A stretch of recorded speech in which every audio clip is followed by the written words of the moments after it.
Hello, robot fans, and welcome to First Canada Live. This is a new show that we're doing here for the next couple of weeks to try and give you your fix of first robotics action, first robotics information. We're doing all sorts of interviews, and it's just going to be a real fun time. Before we even get started, I have to introduce our co-host for today's episode, member of the First Canada Youth Council and student on Team 2056 OP Robotics, Emily Forrester.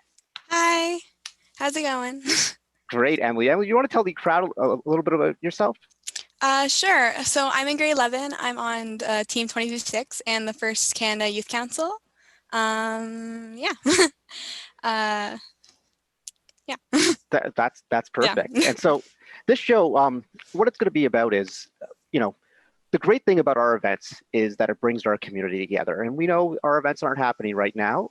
In light of that, we wanted to find a way to still unite and bring the community together. So we're going to be doing interviews with teams, showcases on teams, just lots of features on our youth council with some of the really cool initiatives they're working on, and interviews with various alums, volunteers about their first journey and some of their best stories. We're going to kind of call it story time, kind of what happens at events in general when you're just sitting having lunch or you're sitting in the stands, you're talking to each other. We want to hear about all those stories that have made First Canada so great over the past 20 plus years. So on today's show, we have a lot of amazing segments. We have a profile on Team 4476, the Waffles from Kingston, Ontario. They're going to be telling us a little bit about their program and their robot this year. We have a story time segment with Rishi from Team 1310, World Championship finalists this past year, Runnymede Robotics. He's their drive coach, and he's going to tell us a little bit about that Einstein run and what made that so special. The First Canada Youth Council is going to be here with a spotlight on gracious professionalism in times of social distancing, led by Annika, along with 3 members of the council. And our first guest today, and First Canada Live, we're going to start it big, and we're starting with the president of First Canada, Mr. Marc Brettler. So if you have any questions at all throughout the show, post them in the chat and we will try and get to them on air. And remember, we're here to just, be celebrating, to have some fun and celebrating excellence in our community and just kind of bringing this community together. So if you want to be a part of the conversation, just jump in. So I'd now like to welcome our first guest. He is the president of First Canada, as I already said. He was also the founder of Team 188, the first ever Canadian FRC team. And in 2008, winner of the Championship W.A.F.F.L.E.S Award. And there's a litany of accomplishments we could talk about, but we're just going to let the man talk himself. Introducing Mr. Marc Brettler. Thanks, Karthik. Really glad to be here. It's great to connect with our community during this interesting time. Well, thank you for being here, Mr. B, and thanks for making the time for the show. But I think the question that everyone is going to have on their mind for you right now is: do you have any updates on the status of the First Canada season right now? Yeah, I know this is a question on many people's minds for sure, and certainly one that we've been working hard on. Before I get into that, though, I really want to thank the many students, mentors, and sponsors that have been so kind with their emails of support during this difficult time.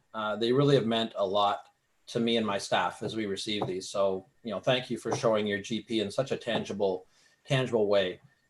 The First Canada Board of Directors also has been incredibly supportive, and I've been trying to keep them up to date with what's going on, and they've been very great with their advice.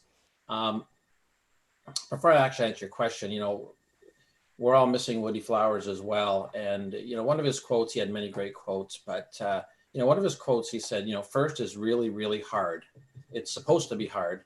If this were easy, then doing it wouldn't be nearly as cool. And I think we're going through one of those hard periods of time right now. So we need to remember that. But, just to unfold things, last Thursday, when all of the events were suspended for week 3 and then subsequently for the rest of the first programs, I was on my way in a van to Ottawa, to the new Carleton event, what we were really excited about. I was in the van with John Hobbins and Jim Delgenio and his wife, who were volunteering at the event. And, I had a sense that things were moving very quickly, but really hope we could get in week 3 and week 4 events. I mean, that was, really hopeful. I think Karthik, you ran the numbers for me, but something like 94% of our teams would have had a chance to play once if we would have got week 3 and week 4 in. So that was really hoping to squeak in. It wasn't meant to be. And, we ended up working 3 cell phones at a time there in the van as we had to, cancel these events. I I will say that, the situation in every district is different. And, I know they're all working really hard to figure out if and how we can get more plays for teams.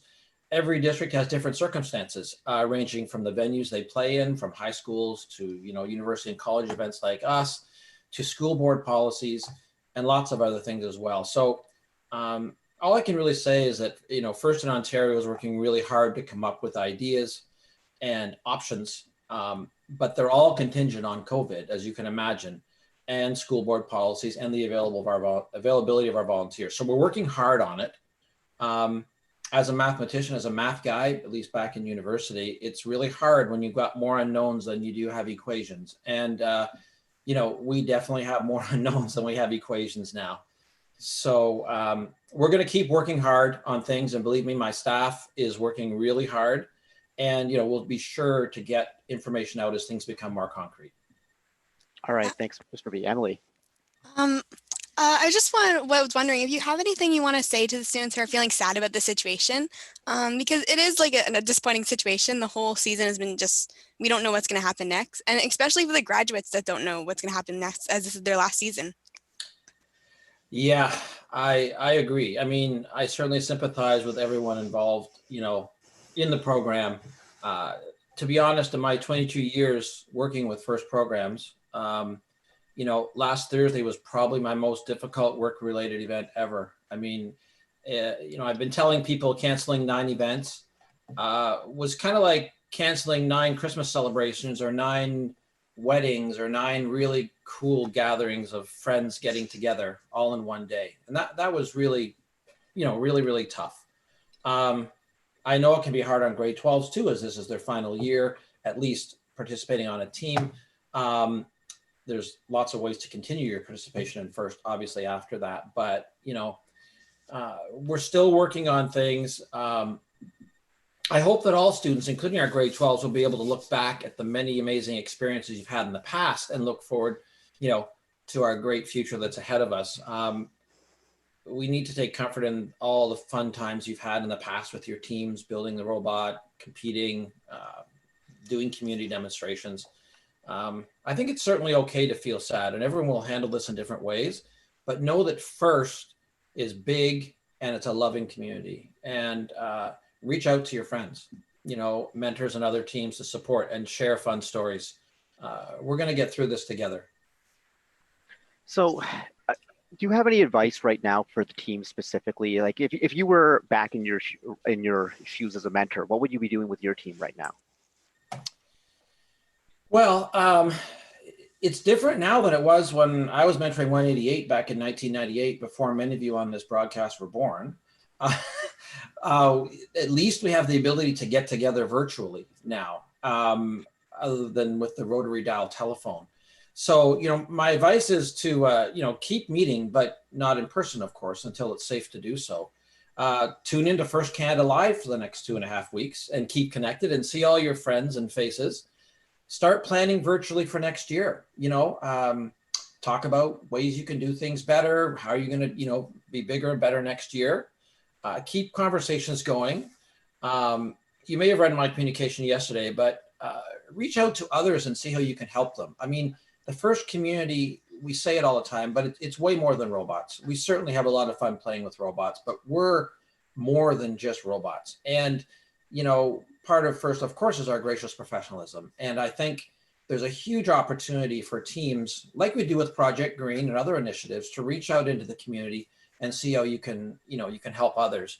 One I saw this morning on breakfast television was called covidfooddrive@gmail.com is the email where you can actually volunteer to help deliver food possibly to people that are shut in or can't get food. So I think there's lots of ways we can help as teams, and let's do that as much as we can.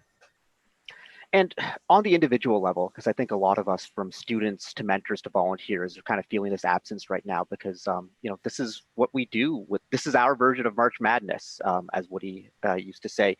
How are you filling your time right now? FIRST is such a huge part of your life. What's got Mr. Breadner going right now?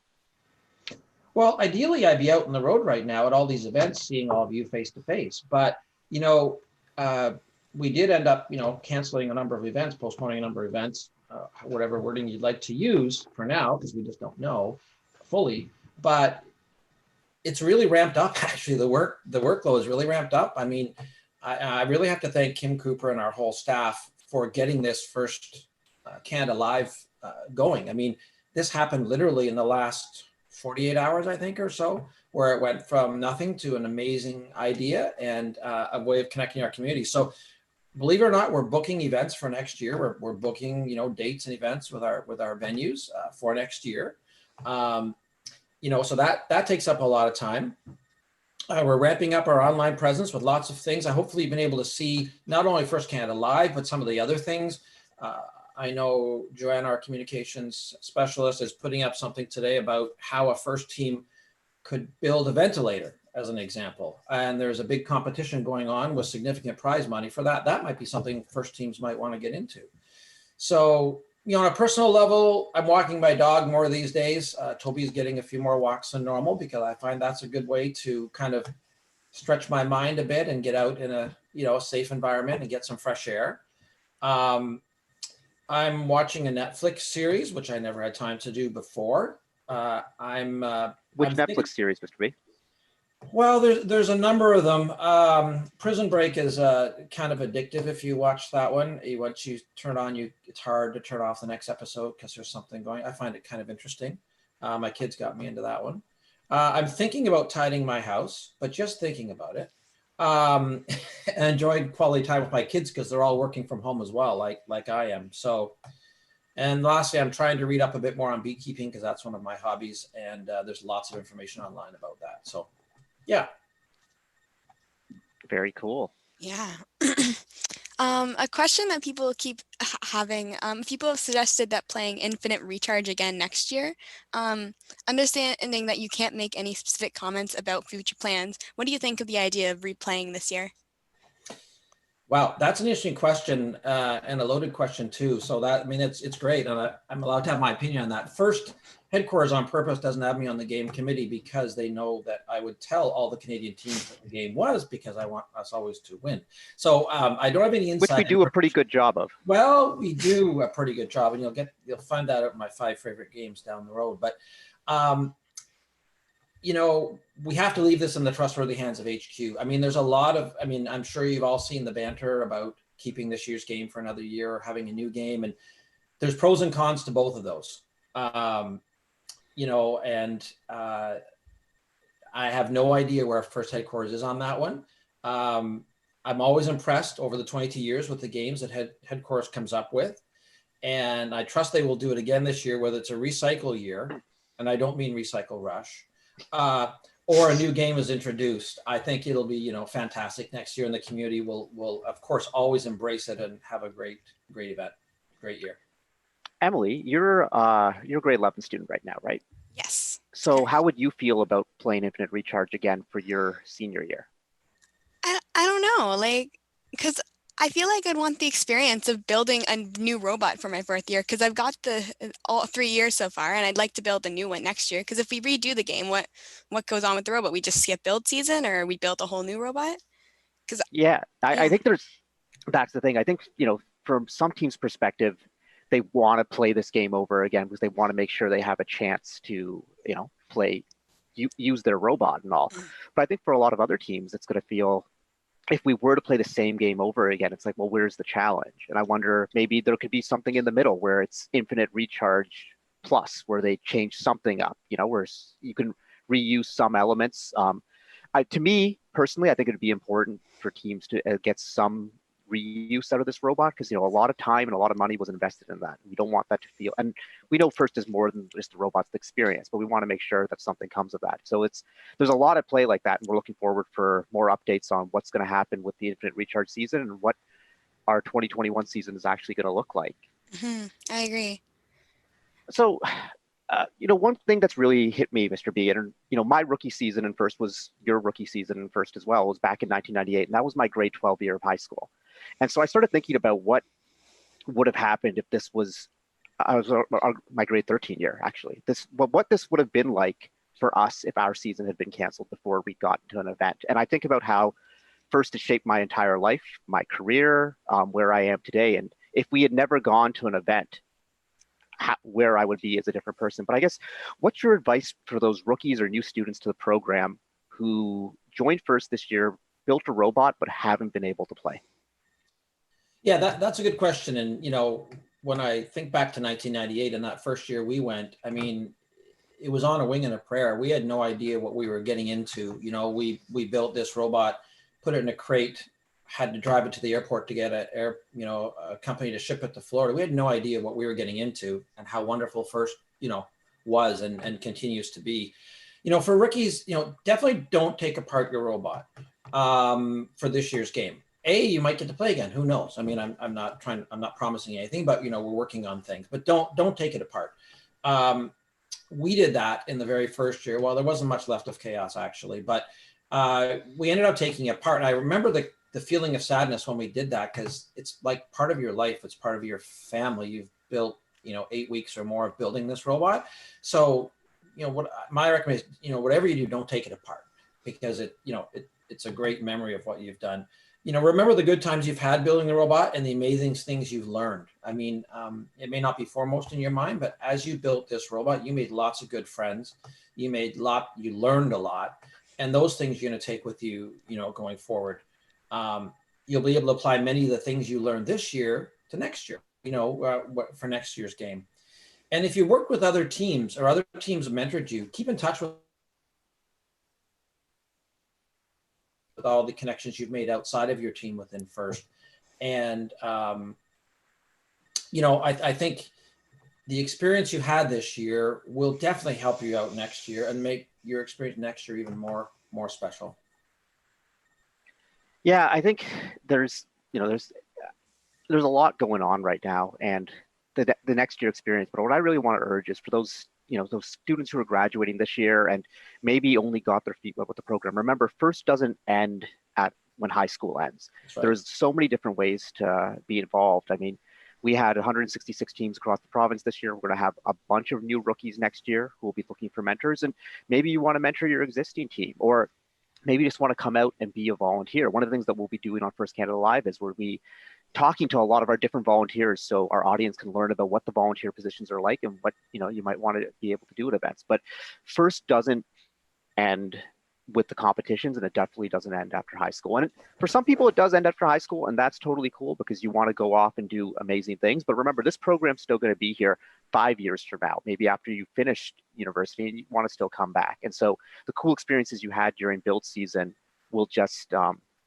keep on continuing. So we got a little bit of time here, and a question that we're going to be asking a lot of our guests, but Mr. B, you've done more FIRST than pretty much anyone in Canada, by definition, having started the FIRST team. So you've experienced every one of these games.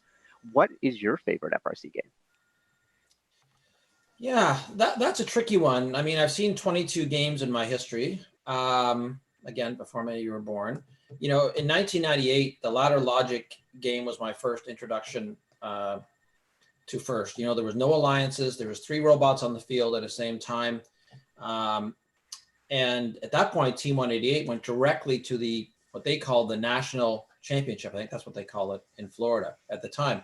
So, just as a bit of a history, our team uniform consisted of tearaway track pants and T-shirts and jackets. And if I recall, Karthik, one of his routines was tearing away those pants when we got up on the stage. He had shorts on underneath, so no worries. But that was kind of part of our shtick. I mean, our robot wasn't that great, to be honest, although we did win an award, right? We did win an award, the Human Player Award that year. That award was not for me taking my pants off on stage. No, it was not. It was not. It was all done with good taste as well. So, back to the games, you asked me a specific question. I want to say 1998 because of that was the first year. I want to say 2005 triple play, 2008 where 1114 won and I won the Woody Flowers Award. 2014 aerial assist where 610 and 1241 won, and 2018 where 2708 won power up. It's hard to pick. I didn't pick one. I picked a bunch. And we mustn't forget also, first team 296, who won in 2006 as captain of their alliance, as the first ever Canadian first team to win on Einstein. That's pretty big. But I also want to say, Karthik, that none of these years would have been possible without our sponsors and people that have really helped us make this happen. And one sponsor in particular, CanCode, has been very supportive over the last few years. And Kim Cooper manages that relationship, and I know Christian and others are watching from CanCode, and they've been super helpful in terms of helping us rework funding that we've received from them, and just helping us continue on in our mission of getting kids more into coding through this difficult time. And so I really want to thank them for their support, and more things are going to be coming out about that as we carry on. But and a big shout out to all of our sponsors too, who have been very patient and understanding with the situation that we're dealing with, and as we try to keep connecting with you guys and keep connecting with our community, have been super supportive and really wanting to be part of it. So thank you to them for sure. Oh, thanks, Mr. B, for recognizing all the sponsors that make everything possible, including this show. Emily, we were talking about favorite games. What was your favorite game? My rookie year Power Up. I always like games with high scores, so then it's more intense, Right. Yeah. Yeah, for me, it's hard to say, but I think Ultimate Ascent, the 2013 game, was my favorite, because I just felt that game, I like to see a variety of different robots on the field. And what I liked about not Aerial Assist, Ultimate Ascent, was that you had different archetypes of robots. You had, close shooters, you had full court shooters, you had level 3 hangers going all the way up. There was a lot of different things going on in that game. That game could be played a lot of different ways. And when you got to championship, there were so many different strategies at play, and I thought that was really neat. And just yesterday, actually, I was looking through some old match video for Mr. Breadner, and I was watching the Aerial Assist finals in 2014, and I just remembered, it's like that game was so simple, just one ball on the field for each alliance, and you just had to pass it between 3 robots, but it played like a real sport. It was like watching football out there, and it was probably the easiest game for audiences to understand. So I was a really big fan of that one. We got a little bit of time here, so we're going to take some questions from the chat, specifically for Mr. B. One question we have here is, do you know if Disney is going to be the presenting sponsor next year? Or, well, it wasn't actually Disney this year. It was Lucasfilm with Force for Change, just to be clear. Yeah, I haven't heard about that, and that'll, that I expect they could be, I guess, if they move the game or do an addition to the game to make it similar to this year. I haven't heard if that partnership is going to extend to next year. I'm assuming those conversations are ongoing with First Headquarters and Lucasfilms at this point in time for sure. But I don't have an answer on that one. All right, and a question from actually one of our guests on tomorrow's show, April Redette, FTA from Texas. What if we just added a fall season? I think a number of districts are looking at that. And as I said earlier, where you play your games, I mean, some districts, their events are in high schools and quite available on the weekends. And I think there are a couple of districts that are planning to do just that, trying to recreate the whole season. Our situation is a little bit more complex, given that our venues are in universities and colleges. So, we're taking all that into account as we look into that, how many events we could have, if we can have them, and where they might be. So nothing concrete there, but I do know there's so many different options being looked at right now, and we're trying to explore every one of them. Yeah, there's a lot going on, a lot of moving parts, and I just think that people really want to find a way to play. But I know that First Canada is doing everything they can to make sure that we make the best out of this situation. So one of the things when we think about First is what's so great about the program is the ability to network people from different areas and just the opportunity in these connections. Emily, you've got the president of First Canada right here, right now. Do you have anything you want to ask Mr. B? I can't think of anything. Everyone's asked all the good questions already. I don't really have anything I want to ask. I want to thank you for being able to be there, during all this coronavirus right now, and being supporting and Thank you for just being there and keeping us still here. Oh, well, Standing. you're welcome. And, I just have to commend my team. I mean, from the minute, last Thursday when we had to, unfortunately start making some plans about events, my entire staff, just kicked into action and, tried to make it as least painful for teams, and events as possible. I think we had to turn around 2 buses that were already on their way to events. 1305 was on their way from North Bay to Ottawa, and 772, I believe, was on their way to Ottawa from Windsor. But it's a difficult time. There's no doubt about it. It's hard. It's really hard, and we're going to get through it together.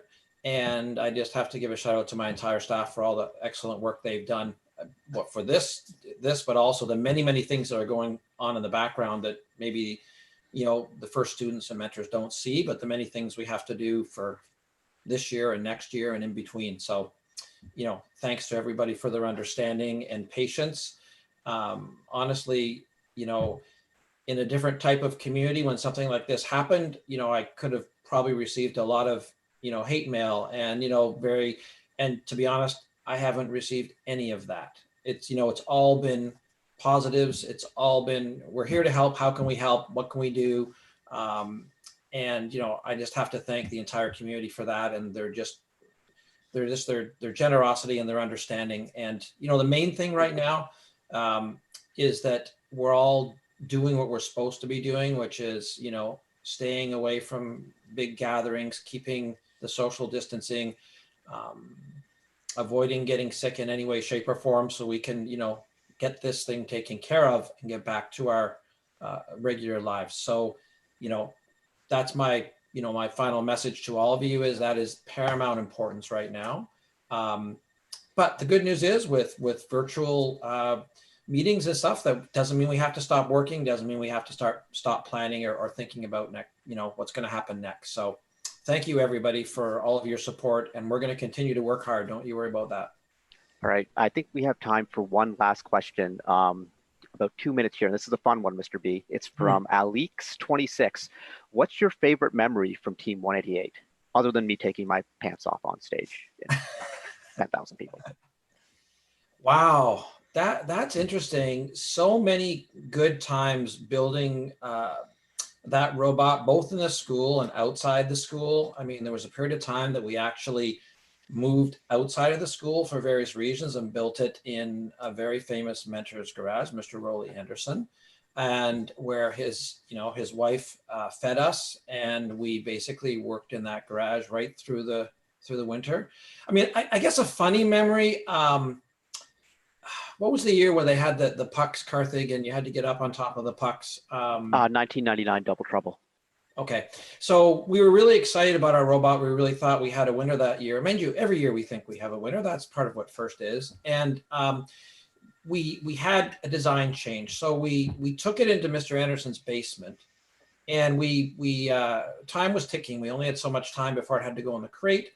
We put this fix on the robot, and we really wanted to get back to the school to test it in the cafeteria because we had some carpet there. And we realized that this extra part that we built on the robot meant that we couldn't get it up the stairs in his house. So we were stuck in the basement with this robot that we only had probably, a few more hours to test, and we built it and we couldn't get it up his stairs because it was so big. So anyway, we had to take it apart. And of course I'm frustrated, and take it up the stairs, put it back together again, take it to the school. Anyway, fun. I mean, Karthik, you and I have talked about this, but before these memories get forgotten, and there's so many of them, not just with 188, with so many teams, we need to find out a way to capture them, because I think for our community, it'd be very fun. And maybe that's something we can think of doing in this timeout we're having. But I'd love to hear stories from other teams, and there's just so many, and they're all good. That ties in perfectly what we're trying to do with First Canada Live, that every episode is going to have a story time segment with a mentor, a volunteer, an alum. Today, we're going to have Rishi from Team 1310, who's going to talk a little bit about their 1310's run to Einstein and some of the great stories from there. So It's been great. Thank you so much for your time, Mr. B. Thanks for supporting the show. Thanks for everything you do for First Canada. It's really appreciated, and your leadership's been a shining light in this, this tough time. But I think we're all going to get through it. So thank you for being on. And now we're going to get ready for our next segment with Team 4476. But in the meantime, we have a special message.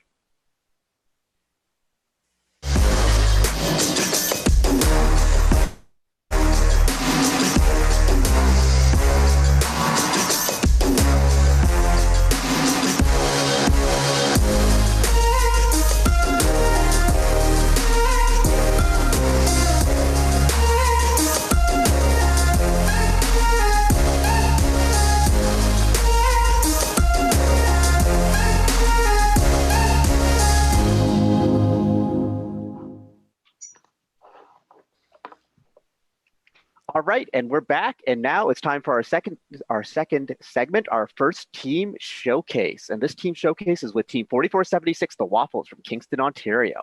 They've been involved in FRC since the 2013 season. They've won 4 blue banners, including most recently winning the 2019 Georgian College District event. So I'd like to introduce our Waffles team members here. First of all, we have Brennan Bibick.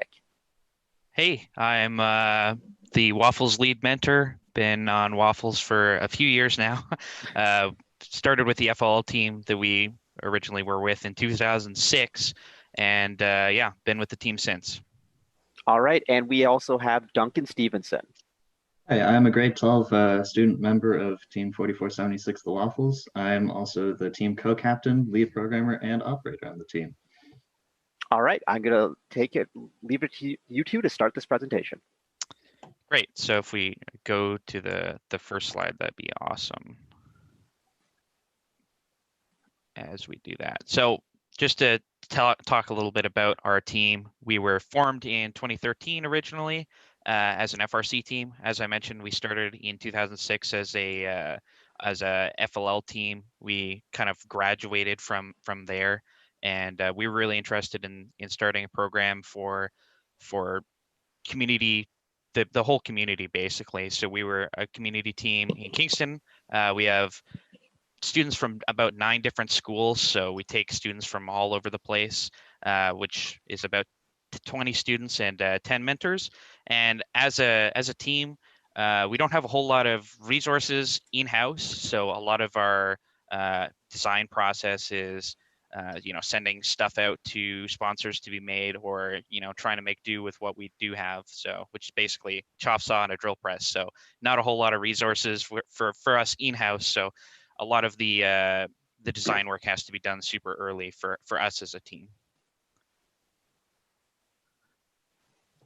Yeah, so this year our robot is named Tanner. Here's a few pictures of it on the field. We did actually manage to get to one of the competitions this year. We were very fortunate to be able to go. We name our robots every year after someone who's in need of a stem cell transplant. We're partnered with the Bone Marrow Registry in Canada. And that started in 2014 as a friend of the team was required one at one point. I was not on the team at that point, but we have followed that tradition through every year since. And so this year our robot is Tanner, and a couple pictures.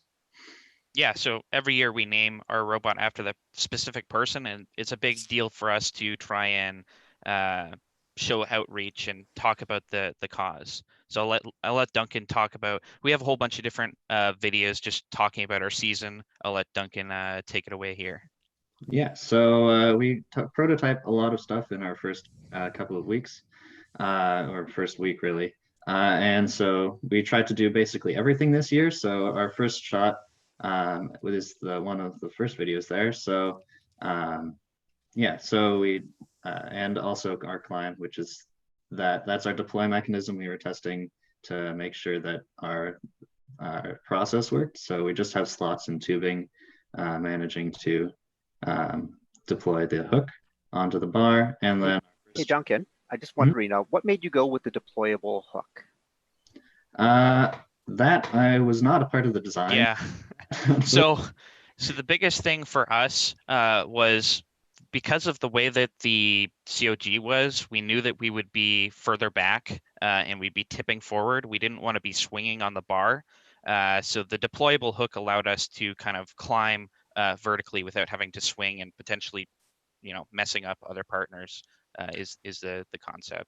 And I know you only played one event, like most teams. Well, I mean, you're lucky to even get one event in. But how did you feel about that decision to go deployable hook versus static?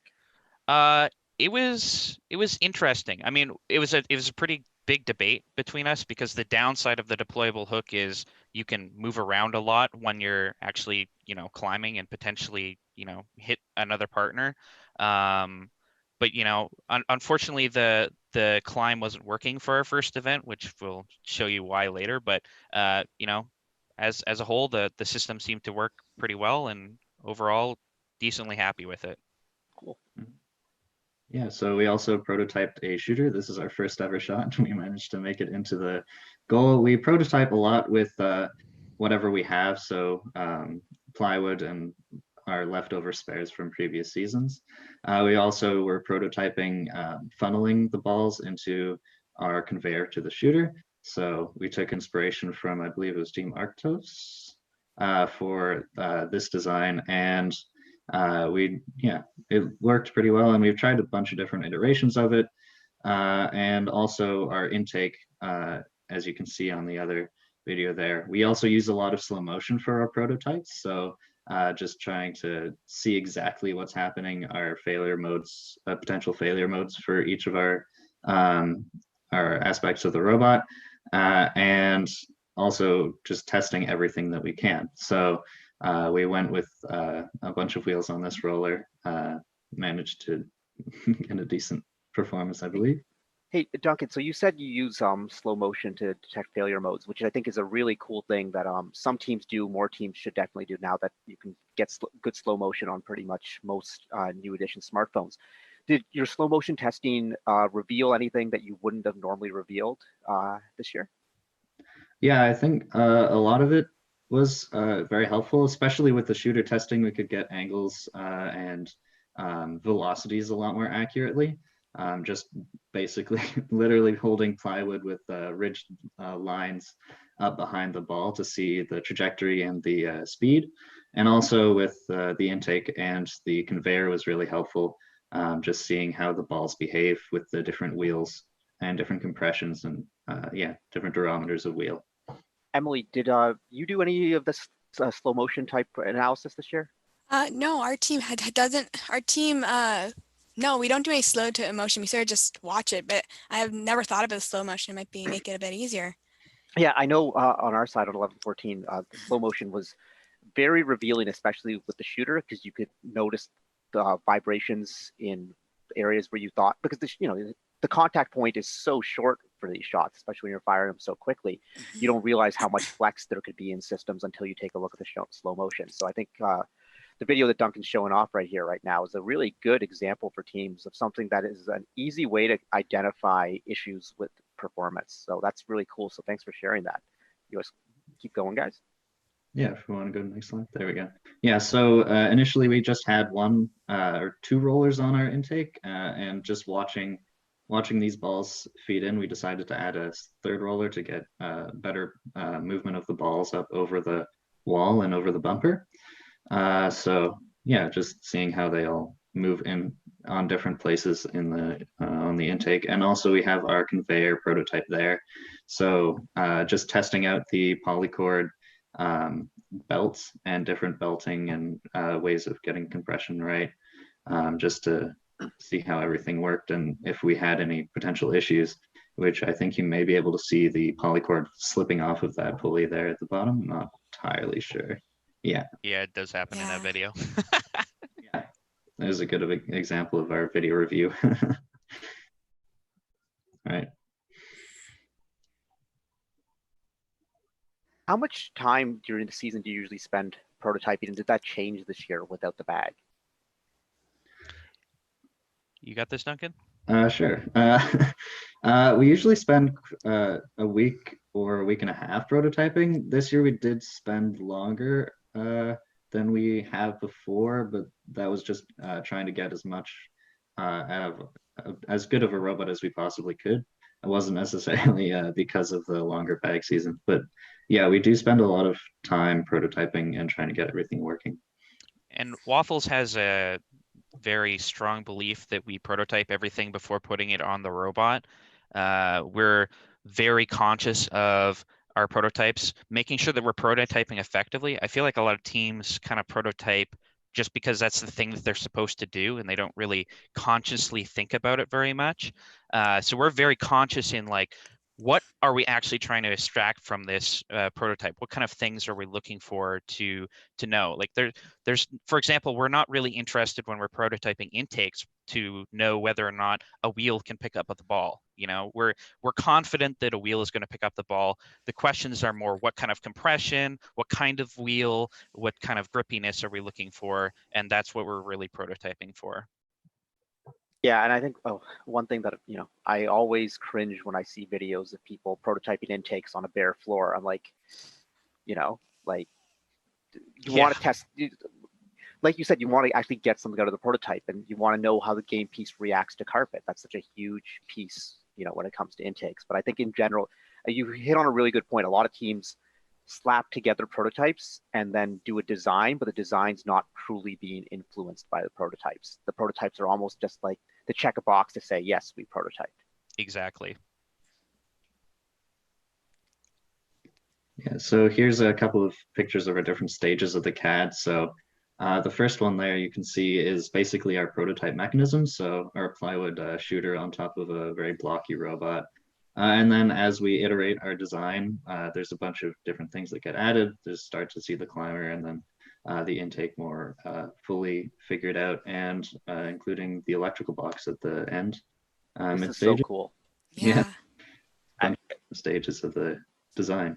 It's interesting seeing like your step-by-step CAD, because I don't normally see a team's taking photos of their CAD step by step, but you guys have actually like documented every step of your CADing process. Yeah, It's one really of the big things that we started doing a lot better this year is the documentation side of our team. We're really big into Slack, which I know a lot of other teams are as well.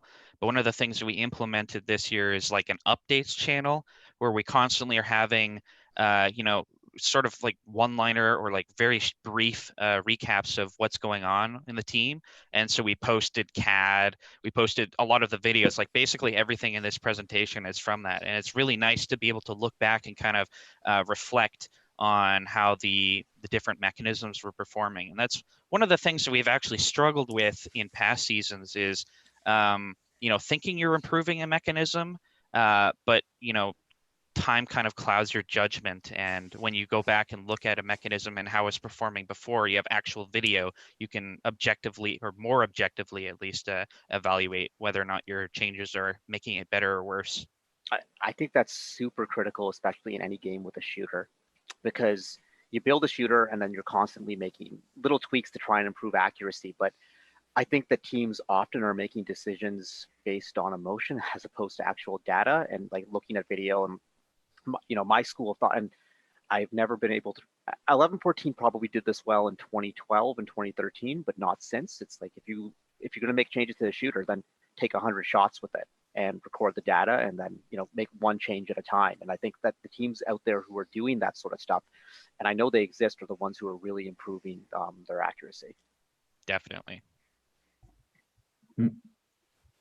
Yeah, so here's a few examples of our specific mechanisms. So that's one of the final versions of the funnel. So funneling the balls into that conveyor, which then brings the balls into the shooter. So just to give you an idea of our mechanism design and the execution of the build. Those crown pulleys you had there for the for the belting, how did you end up making those, or what did you end up using for them? Yeah, they were actually 3D printed. So we actually got the idea from 319 from their open build, which was super awesome. They had some similar crowned pulleys, and we just 3D printed them. They worked really well for us. It was great. Very cool. This is our final robot cat, I suppose. Yeah, we have on front, yeah. And then we started assembly here. So we used a bunch of different sponsors and ways of making our parts. So we have water jetted and laser cut Lexan there for a lot of them, as you can see on the electrical box and the shooter and the intake, which is assembled and partially assembled in one, as well as the 3D printing for our camera mount and some of the spacers in the intake. And this is also the first year we've ever used a metal base plate, so we tried to go for a waffle pattern on the bottom, but yeah, so those are Very cute. Is there any issues that you guys came up with when you were building the assembly that you did not expect when you were like designing or prototyping? For the most part, I think, you know, because of the prototyping that we do, we're very confident in what we're putting on the robot. There aren't that many issues. One of the things that did kind of cause us to not have a climb for our first event is one of the packaging for the motor was missed basically. We originally had 775s on our climb, but it was actually intersecting another tube in the CAD, and we didn't realize until very late on in the process. So you know, working around that was a little bit challenging, and we eventually made the move, as you can see, well, in one of the middle pictures, made the move to the Neo 550s, which are like super tiny motors, and they ended up working for us. But making sure that was, you know, all together, you know, can sometimes happen. I'm taking a look at your shooter wheels. Are those the Fairlane wheels from West Coast Products, or did you press your own hub in? They're the Fairlane. They're not the West Coast product ones. They are from McMaster Car. So we don't have a whole lot of resources. Right. One of the wheels, we actually took a hub and slightly modified it from our 2017 shooter, and then we had another one that was made out of Delrin that a local team in Kingston helped us manufacture as well. Yeah, it's been interesting to see how teams dealt with that challenge, because I think not everyone, but lots of teams wanted to get Fairlane wheels on their robot, and there weren't many Fairlane wheels available with, you know, the typical hex shaft the teams were using. So it was really cool to see the different solutions teams came up with for hubs, much like the two of you did. Yeah, so here's our more assembled robot. The last picture there is when we had to basically disassemble everything above the drivetrain to fix the Falcons there with the issues that they had during build. So just fixing up all the issues with that. And then, yeah, so that's our fully assembled robot in the first picture, basically. Yeah, so for testing, we tend to go to other practice fields, as we don't have a full practice field available to us in Kingston. So this year we traveled to Toronto to go to 5406 and 4039's practice field, just to get an idea of how the robot performs on an actual field, get all the tuning on the shooter, try and get all of the shots working. And then the last one is our own practice field in Kingston. So we were just tuning our shots for the season. A question from the chat. Hey, Brennan, have the Waffles ever tried alternative drivetrains? What factors do you consider in determining your drivetrain? As a rookie, we just built the kitbot, but we're curious how teams decide.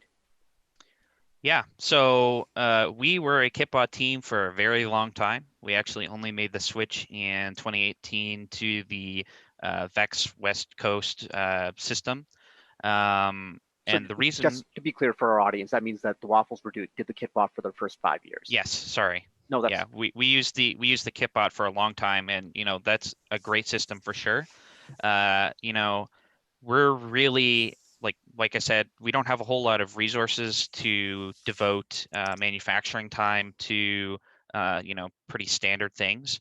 But you know, as things are becoming, as COTS items, so items that you can just buy, are becoming more and more sophisticated, especially Swerve, that becomes a lot more attractive, and that is something that we actually were talking about maybe investing in you know, a few days ago actually. So yeah, I don't know, yeah. I mean, we could do probably a whole show on this, but I kind of predicted that this year was going to be the tipping point where Swerve really became a mainstream sort of item. And the game didn't fully demand Swerve because any sort of shooting game, you can just kind of use a turret to avoid the necessity for Swerve. But I think that with all the COTS options that are out there, and more COTS options are probably on the way, and now with the small packaging of brushless motors, it's there's just a confluence right now where I think that before Swerve used to be a thing where you might see it on one team every couple events, but now I think you're going to be seeing it up to like 15-20% of robots, and it's going to be an interesting shift because it's expensive, and if you're actually following the BOM rules, it's nearly impossible to get in there right now. So it's neat, but it's even interesting that a team that's prided themselves so much on simplicity in the past, like you have, is even thinking of making the move to Swerve. That tells me that we're approaching that tipping point. Yeah, definitely. Hey, Emily, since you're here, has 2056 had discussions on Swerve over the last couple of years in your preliminary brainstorming, or? We have discussed it before. Over the summer, we were thinking about doing like a little, trying to figure out how Swerve work and doing a little summer project. This year, the game, as you said, it didn't really demand Swerve, so we kind of just went to what's easier and what makes more sense, because our team's also a lot about simplicity and effectiveness. But one day, I don't know, maybe next year's game, Swerve's demanded. I don't know. Could be a thing. Yeah.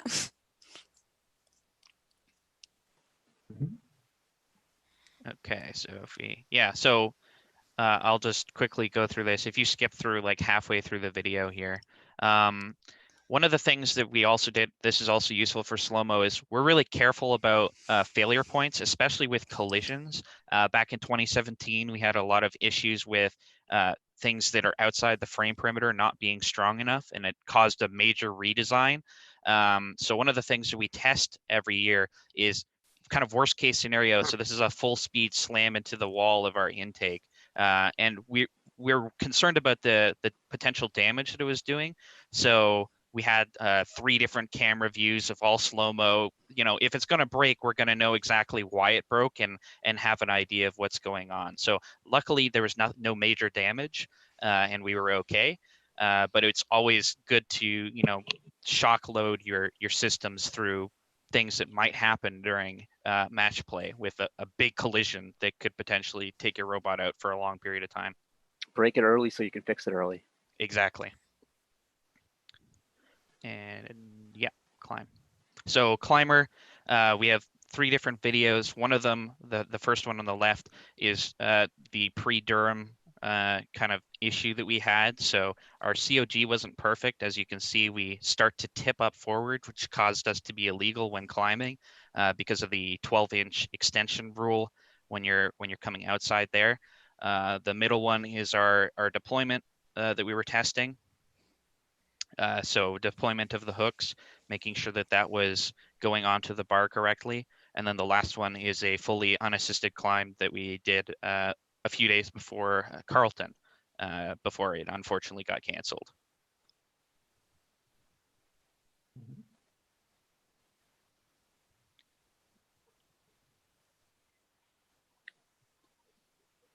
And again, things we were doing for Carleton prep, we were doing some of our shooter testing. We were around 70% accurate in the outer goal from under defense during Durham. And we were just trying to make sure that we were locking in our shots a little bit more for Carleton, and we'll continue to do for off seasons. Do you guys ever find any problems with balls being ripped and such? Because I know there was an issue of balls being ripped at competitions. I wonder if you guys were affected by it. Yeah, surprisingly, we were not that affected. I mean, it definitely affected inner shots for sure, but at close range, we were more of a close range shooter, so we were able to hit outer shots very reliably. Yeah. All right, lead programmer Duncan, take it away. Yeah, this is my area. So this year we went with a lot of code assist. So we have limelight alignment just to line up the shots, and also to figure out what speed to run the shooter at, so we can judge the area, which was our most reliable indicator of the speed that we should run at. And we also have a manual override because we did have issues at Durham of either sensing other robots or not being able to properly lock onto the vision targets on the field. We also have drive assist code, so it's we're just using ifs basically to check the differences between the two drive joysticks, which is required for tank drive. Just to make sure that the robot is a lot easier to drive, especially with the acceleration on the Falcons this year, which we've never had before. We also just got working before Carlton the Ramsey controller for motion profiling on the drive during auto. So that video there is an example of our tuned autonomous to get 6-ball shots into the goal in auto, and that we were hoping to get working for or get on the field on Carlton. We also had a lot of issues just with how compact the robot is to fit underneath the through the trench. We had collisions with the intake and the climber, so we have to move the climber up so that we can move the intake in and such. We also had a lot of time devoted to debugging climbing, so just getting the winch and the deploy hooks moving at the same time to the same place and not having issues with breaking the climber by winching too much or too little. So yeah, lots of code. All right, so I know we're running low on time, but scouting app, you want to talk about this, Duncan? This is also your big project for this year. So we had a lot of issues last year with not having enough people to fully scout everything, and having one person tied up in only doing data input all the time, never really watching the matches, was a drag on our resources. So last year in the summer, I started figuring out how to design an app. So I went through a couple of different editors and ways of making it work. But I settled on Android Studio, and so and we tried also different ways of communicating the data from the apps or from the tablets to the computer itself for our management of all that. So we tried Bluetooth, which was really hard and also not as reliable as what we ended up going with, which is a QR code with just a string of data.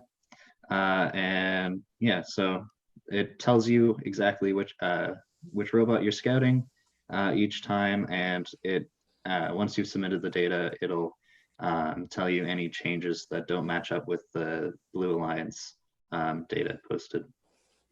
Yeah, that's one of the big things that we do is verify our data with Blue Alliance. It's one of the things that we're really hard on with our scouts is making sure that our data is good, because we don't want to be making. Oftentimes you have a false sense of security with your data, and unfortunately scouts are not perfect, and there is always human error. So being able to verify all of our data with the actual, like what the field says actually happened, there's good breakdowns that are available through APIs and such that you can check your data against. So making sure that our data is like actually accurate or as accurate as it can be is really important to us. Jumping into the scouting database really quickly, then we would transfer all of our stuff into different views so that we can, use it for preparing for matches. One of the things that we did this year is this is kind of like an iteration of our scouting database, which we do every year through Excel. And we kind of have average contributions, so we can calculate how many points robots are scoring per match, because we know our data is pretty accurate. And we obviously have our comments where scouts are making notes about specific things, and we try and highlight their best match too in one of our views, is just to make sure that we are looking at what their best possible scenario is. So Brennan and Duncan, Yep. We are a little bit running up against time here, so do you just want any closing comments to kind of finish things up here? Yep, this is the last slide. So Perfect. perfect timing. lastly, what we're up to now, we're working on off-season projects, meeting virtually, on Slack all the time. We have a few different outreach things that we're doing. Waffles for Wellness. We're working with our build space, providing personal hygiene stuff for them because they're kind of like a health clinic. We're posting on YouTube a lot. We're doing a match review series, and we have tutorials for Lego programming. And we have a few people helping with a simulator competition with the FTC simulator that runs FRC this weekend. So we have a bunch of people doing that too. Well, thanks so much. That was really informative. And I think that this is one of those things, one of those segments where everyone who was tuning in, you learned a lot. There was a lot of really good tips in there that other teams can take away to really improve their prototyping and their design process. And it's very obvious why the Waffles are able to do so consistently well every year. Simple robots, but there's a real plan to get the most out of them. It was really nice to see behind the curtain there. And Emily, any final comments do you have? No, I don't think so. But thank you for coming on and explaining. I know that I learned a lot about your team that I didn't know before, and it's very interesting. Thank you. Yeah, thanks for Brennan and having Duncan. us. Thanks for being the first team showcase on Yeah. First Canada Live. And for all the other teams who are watching, if you want to have your robot featured on here, check us out, firstroboticscanada.org/firstcanadalive. There's a little link where you can apply to be on the show. We're taking many, many comers, and we want to see more robots. We want everyone to be able to share what they could have shared if we were at competition. So thank you to Brennan and Duncan from the Waffles.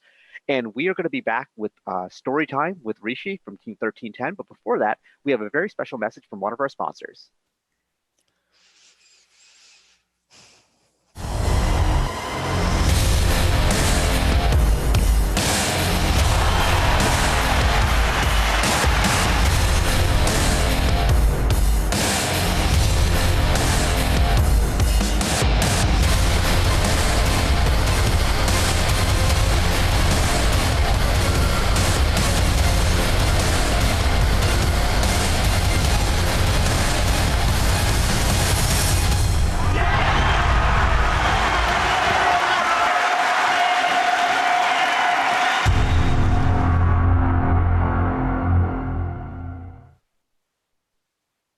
All right, and we're back here for our new segment. Well, everything's a new segment. It's the first time we're doing this show, but this is one that I'm really excited about. It's called Story Time, where we're going to bring together a collection of various First Canada alumni, mentors, volunteers to tell us some of their favorite stories, just the way we would be telling stories if we were all hanging out together. And so, we can't be together, but we can all chat about this. So now, our first guest, he was the first one to respond. He was right away on this. He's on top of things.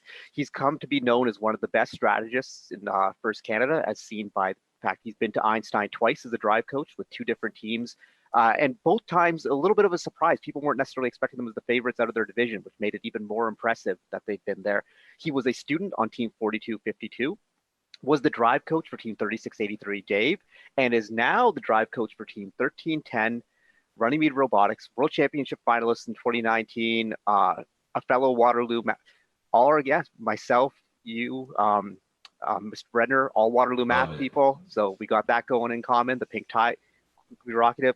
Mr. Rishi Jotsinghani. Welcome, Rishi. Thank you, Karthik and Emily. Thank you for having me.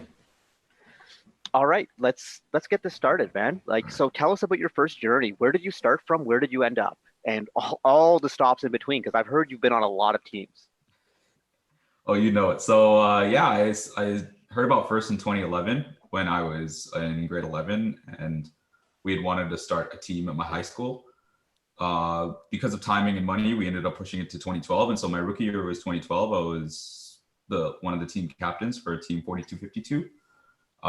It was a great experience to start off. So basically, we had 610 as a mentor team, and I had Lisa, who's now the head mentor of 1310, as someone helping me through the journey as well. But basically, we were totally new to this. I had never heard of anything related to robots. We had just built like a little remote control robot on our own in grade 11. And I competed at GTR East that year, and it was like nothing I've ever experienced. The kind of pride that we had out of competing at the event and actually doing somewhat well. I think we ended up semi-finalists, like the 6th Alliance. It was something else. And being a rookie under a team like 610 was amazing. Like just having the opportunity to like be with people who've done this before and kind of the thing that they were accomplishing, it really like was very inspirational, to say the least. But yeah, that's kind of like where I started off. And then I mentored 1310 for 2 years. Through 2013 and 14. 2013, we had a really good robot that year. Then being in Waterloo, I had 4 years on Team Dave for Team 3683.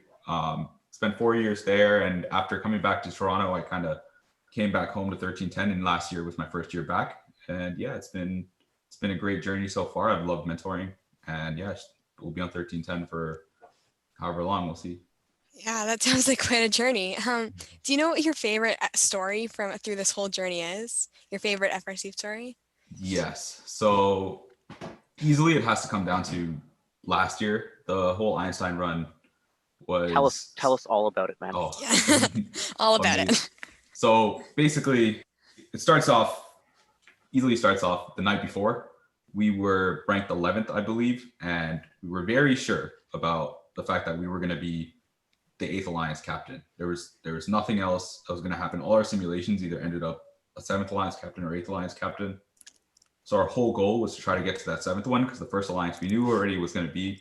We thought that was going to be tough. We want to be part of that 7th and kind of make our way. Who was that there. 1st Alliance going to be? That would have been 2481 and Strike Zone 5460. Oof. So strong alliance. Definitely. Yeah. Strike Zone had one of the best robots in the world last year. Exactly. And like, we didn't have much offensive power at the bottom there, so it would have been basically trying to figure out something defensively to work with these guys. And so 7th Alliance was going to be a lot better of a spot. We were going to face 1325 and 33. Not a alliance to discount for sure, but definitely a lot less scary than say a 5460 or 2481. Well, and also you had some familiarity with 1325, having played them in Ontario, having seen them at the provincial championships, and 33 I think was more of a high variance robot last year, where they could really be on, but they sometimes weren't always on. Yeah, actually, 1325 was similar actually. In my scouting, that was basically the story. The variability for those two teams was something crazy. They could be the best alliance in the world, and they could be like a middle of the pack at the same time.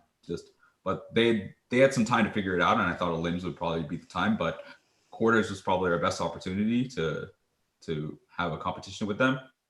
So we ended up talking to Team Sabotage, who we thought would captain the 7th Alliance. But what ended up happening is there was a decline. 910 had ended up declining, which we kind of expected, but then we thought 910 would take Sabotage, who ended up captaining the 7th Alliance. Which Sabotage was this, Rishi? There's a few Sabotages. Oh, sorry, 1640. Okay. 1640. Sabotage. But 910 captaining the 7th Alliance. Instead of taking Sabotage, they took 2231, and then Sabotage captained the 8th Alliance. And so that was our realization, like, oh, this is not at all going to go the way we think it's going to go. We're like, maybe we'll end up on the 8th Alliance. They end up passing on us. 7th passes on us, 6th passing on us. And we kind of had an idea that if we had slipped to the 5th Alliance made up of Celtex and 930, that we would have been with them. They gave us the assertion that like we were really high on their defensive pick list, if not number 1. And so we were open to playing that role 100%. And we thought this would be a really good thing. Like, they liked our climb. They knew the potential of it, and they ended up taking us with the 5th Alliance. And so we kind of knew our potential. We didn't understand it, obviously, to the degree of Einstein finalists, but we knew we had the double climb with 930. We had to test it out in the first match, and it didn't really happen until that first quarter. So we kind of understood, okay, this is a real thing. Without any defense against us, we ended up scoring 130 points. I think our maximum with the strategy we were running was 133. So basically hitting our maximum on the first time we've ever played. I have this thing where I always lose quarters 1, but that was the one that I did not lose. And it was... So you're like the Raptors. Basically. No one has hope until we pull off this run out of nowhere. Always lose quarters 1. My last Einstein run, quarters 1, I lost. I was almost out in quarters. So it was something else to see 130 points, and we're like, oh, this is actually, there's something here that we can use. We didn't have any defense against us, and we knew that was a big factor, obviously. The way I kind of, Well, I just mean, like, I know when the, it's one of those cool things at Champs where, you're focused on a division, but when the Alliance selection comes out, and I had the unique opportunity of watching all the Alliance selections at the same time on the play-by-play set. And I noticed in your division, I was like, where's 1310? Why haven't they been picked yet? And something hit me in the back of my head. I'm like, someone is going to end up with 1310 in the second round, and it's going to be an absolute disaster. Like, they're just going to, and then I saw that 5406 was a captain. I'm like, there's no way Danny doesn't pick Rishi. There's no way that doesn't happen, And it's like, I saw that one coming. I was like, mentally in my mind, I was like, well, this is an alliance to watch right there. We had talked about it before the event even started. He was like, it'd be so amazing to have you on the way back. And I was just telling him, it's not happening. It's not happening. And like, let's give the audience a little bit here. I know you're going to get into this, but who is Danny and why does Danny mean so much to you? So Danny Farina is a mechanical mentor on 5406, but the main thing was he was a student on Team Dave for 6 years, and he was my driver for the 4 years that I coached. So I had this kid under me until when he was in grade 9. He was curly hair, chubby kid, like really just wanted to do as much as he could. I love you haven't mentioned that he was chubby. Like, what does that have to do with anything? Now he's very fit. I wanted to give him that shout out. Like, good. But okay, the kid's like, he wants to do everything. He's so ambitious about everything. He's just like, I want to be the best. I want to be really, really good. And being with this kid for 4 years and kind of us growing together, me as a mentor and him as a student, it was something that, like, it was a relationship that I'm sure I'll have for the rest of my life. And then coming into the Archimedes, seeing that he was on the field, it was like, that would be great to pair up with him again. We shared that Einstein run in 2017, and it's like, this is something where he's in a whole new different role, and I would love to it would be the most fun, definitely. And we kind of on the same wavelength in terms of how we wanted to play this.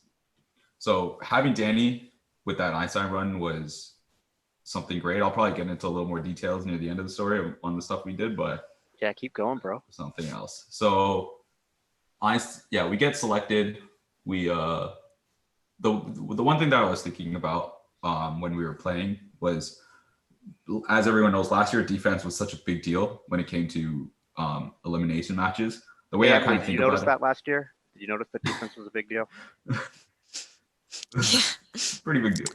Yeah. The way I thought about it was like, I like to explain it like it's like a regression, and like there's one constant that's defense, and you're trying to like limit how effective that constant is, how effective defense is. The way we kind of thought about it was, we always made 930 and 5406 do 2 hatch autos on the Rockets, or like get 2 hatches on the Rockets instantly. And the reason was we kind of wanted to open up an opportunity to score a ball into that rocket. I don't want to get too much strategy, but open up a ball. This is what the people want to hear, man. Perfect. So open up a place to score a ball on the Rockets. So for their third game piece, they pick up a ball. They have 3 cargo spots. They have 1 rocket spot, and they have a cargo spot in the front, and just more opportunity, and therefore more ways they can deal with the defense. Because I didn't want to limit them to just one side of the cargo ship, because then the defense has an easy job. They just got to stay on one side of the field. So that was kind of the way we thought about it. It's like the juking is nice, the going around is nice, but it's all about like opening up opportunities. And it kind of played really well. Every time they got those 2 hatches on, it was really easy to get the third game piece on. And as much as it is, it's kind of, you don't want to build the confidence in the defense on the other side of the field. You kind of want them to feel like this is going to be a hard thing. And if you don't give them the opportunity to defend right in the beginning, they won't build that confidence, and maybe then you can take advantage. So it was kind of that the early part of the game was really important for us.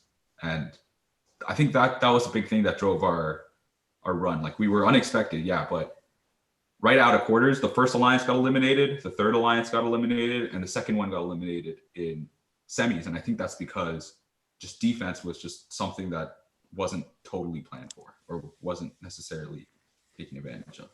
Can I just say that it is such a Waterloo mathy way of explaining defense as a regression where you're trying to minimize the constant. I absolutely love that. That kind of warms my heart right there. Emily, if you go to Waterloo, these are the types of conversations you can be having.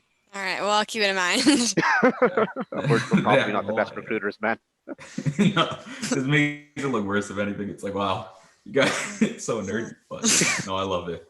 And like, yeah, the Waterloo math thing is help me explain. I teach trig identities every year just because of my Waterloo math background, and it helps a lot. You teach trig identities with strategy? No, to students. With Oh, strategy, okay. no. I was like, that what would am be I horrible. missing here? No one would ever join strategy. Yeah, except for Karthik. I love trig identities. There's something. Okay, we're gonna digress right here, but there's something with trig identities where you're basically trying to rearrange something to represent the exact same thing in the same way, and there's something kind of beautiful and artistic about it because it's not like there's a set way to solve the problem. There's so many different ways to approach it, and that's kind of what the kind of problem solving I love. Like math, arithmetic is whatever, but the beauty of math is that when you have a problem and there's multiple approaches and trying to find the most efficient approach. And it's very similar to build strategic design with an FRC robot. There's multiple ways to come up with a strategy, but you're trying to find the most efficient way to do things. Yeah, you're preaching to the choir because like that's exactly what we wanted to do. We wanted like one thing that we did on Dave a lot was a lot of our plans when it came to our design was trying to be like something different, trying to be a different way to approach the game because we knew if we try to play like everyone else, we would just end up in the tier of how a robot did. And we wanted to build robots that kind of had a higher ceiling for our type of game and kind of played it differently. And like low goal was usually it, but it depends on the year. But yeah, coming out of our field, it was we knew we were good. We knew we had a really good alliance going. We had the double climb, which was something I think like 50% of the alliances had. It wasn't as common on Einstein.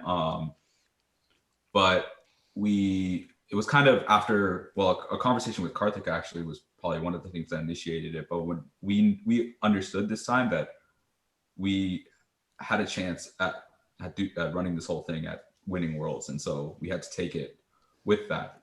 We knew that we could go 3-2 and tie with a lot of people. And so our whole goal was like, let's win 4 matches. Let's get to Ford Field. And so I want to talk about this specifically because you mentioned the conversation that you had with me, but this is something that some of our audience will know about, but a lot don't, is that I guess probably since about 2012, it's almost been sort of a tradition when as Canadian teams get knocked out of champs, we all just kind of go to the other alliances with Canadian teams and try and support them. And at one point, it looked like there was going to be 3 Canadian type alliances on Einstein, and then the upsets kept happening. But talk about what it was like down there with all the other Canadian drive coaches and strategists and supporters. It was something else. So one thing while playing is when you're playing, you don't feel like you're playing. I'm not playing for 1310 only. I'm not playing for Celtex. I'm playing for Canada, and it's like you have this like huge support group. Like the way it worked for us was we had our pits, and right beside our pits we had maybe 20-30 strategists like in a group just trying to figure out how 1310 and 5406 are going to play their next match. And right behind them there's like a crowd of 50 people sitting watching the screen, and they're all Canadians from all around. And maybe I don't have a personal relationship with everyone, but it felt right there that like we were playing for them. We kind of represented what Canada wanted out of this, and that was a feeling like no other. Like pride is definitely the thing that comes to mind when I say that, and it definitely drove us the whole way. A lot of the joy came out of that. Yeah, I know. Playing on Einstein itself. No, go on, man. Oh yeah, go ahead. No, please. Keep talking, brother. So yeah, playing on Einstein itself, we were like, okay, we have to go 4-1. We have to win 4 of these matches. There's 2 alliances that are very strong and 2 that we think we can beat. So we have to figure out a win somewhere here. And it came, and right off the bat, our first match, we had a tie, and it was probably the scariest moment of it because we thought, oh, this is a match we should have won. This is a match that we think we could have won. What do we do? And then the panic kind of came in, but calming ourselves down, going into the next match. We faced against Chickens in 3707, who we ended up, I believe that was the second match. We ended up facing them later in Einstein finals, but 3707 unfortunately it broke and we had kind of blown them out a little bit, but it did bring our confidence back and it kind of let us run. We played a similar strategy throughout the whole thing. 930 had their side, Celtics had their side, and we switched up defense depending on the matchup. One of the best ones was against 195 when we kind of just stuck our ground, gave them some opportunities, but limited them, I think, to like 5 or 6 game pieces once we were on that side. So definitely something that we're proud of because we ended up winning that match, and that was the one we thought we'd lose.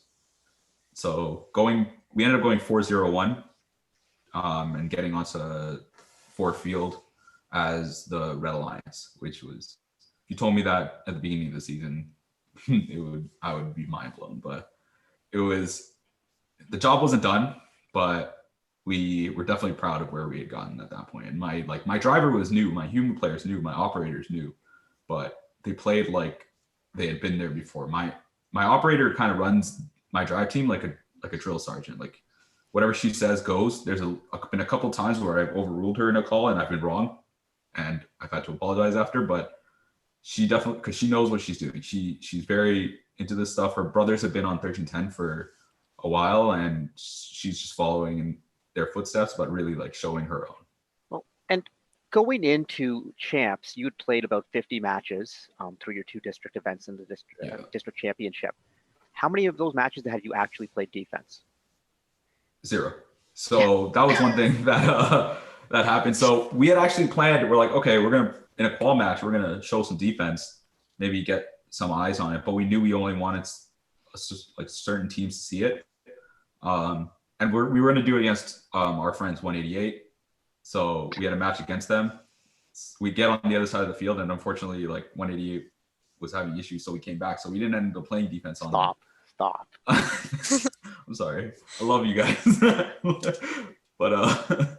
But we didn't end up playing any defense at all. It was a lot of trust in the fact that my arm on my robot could stay in it, and me telling anybody who came by. There's only 2 teams that really asked us if we could play defense, and that was 188 and Celtics. No one actually came across to us and asked us, which was kind of surprising to me, because I'm kind of used to the whole questionnaire coming around like, oh, do you play like on the second day? I think there's almost a little bit of an advantage there for you when you're an offensive robot who can play defense, but not a lot of teams know about it, because the right teams knew about it in your division. Yeah. And you were going to get picked by 5406, or you're going to end up on the 188 Alliance, or maybe the 1325 Alliance, which were all great places to be. So that kind of, I think the fact that you never played defense, but 5406 had this trust in you that you could, like, I mean, like, there are many other teams out there who are wishing that they had teams in their division who they could have just snagged for defense like that. Let me just say. Yeah, and it was I can imagine, and it was another thing where they let me kind of run my own team and kind of help out with the alliance, but something that they didn't have to kind of worry about. I guess that was a big factor on it as well. But the double climb was obviously a big thing to what made us really good as well. Because I had run so many double climbs before that. But it was funny because right before our first match, I started walking 930 through, okay, this is how we're going to play defense. I was trying to tell them where I'm going to be and what I'm going to call.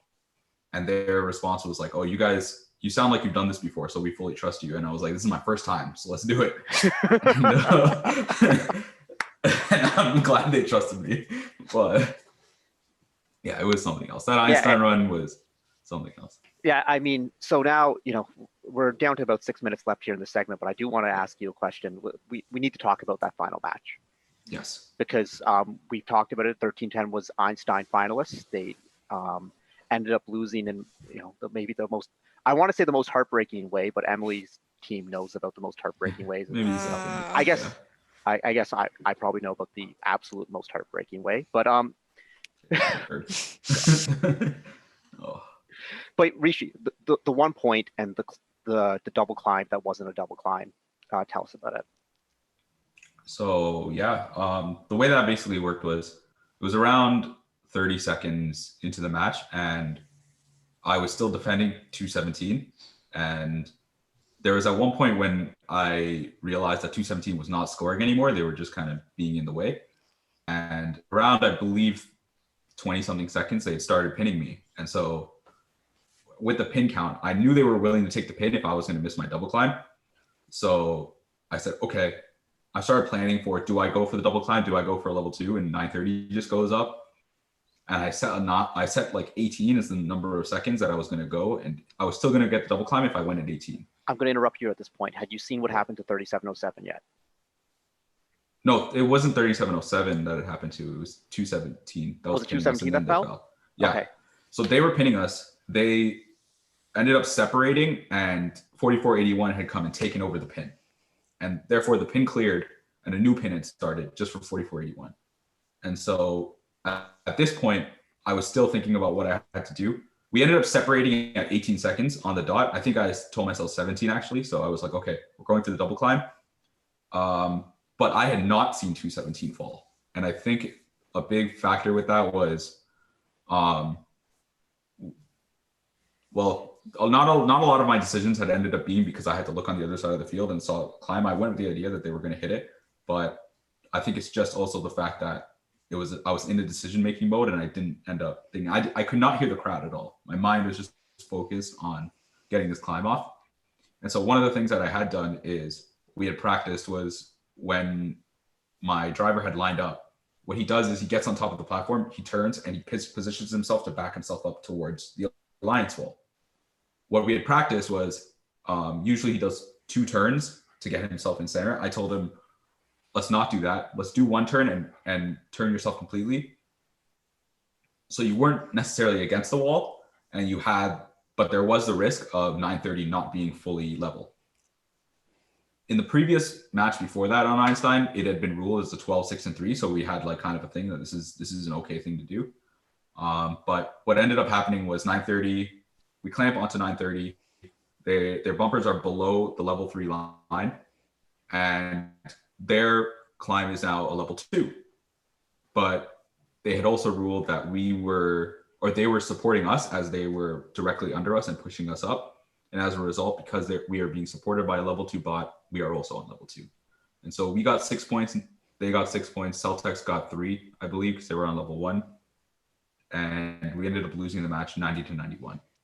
Something that when you look back, it's like, oh, if you change this little bit thing, if you do this, like it's easy to do that and it's easy to think, but it's crazy to think it came down to that close. And I commend 217 and 3707 for making it that close.